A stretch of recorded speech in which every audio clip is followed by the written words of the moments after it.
So guys, panoorin nyo to. Ganito lang pala pag ng tanso. Ano mo, di mo pa? Ayun mo lang. Dito nga siya.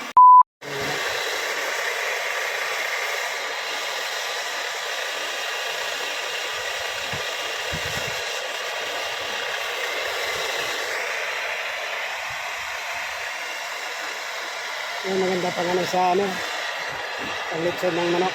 Linis lang. Linis. Yan yung ginagamit sa pambalat ng balahibo ng mga kakakata ng baboy. Kambing yan. Ano.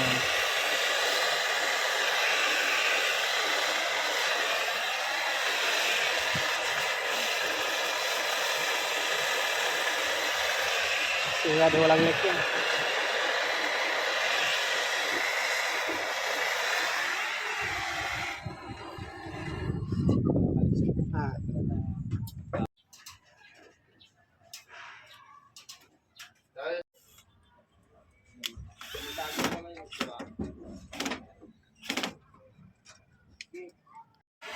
Ito yung liquid. Oo.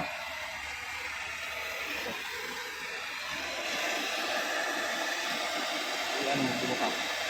Ayun mo lang. Dito nga siya. Yan. Pasok mo yung niya.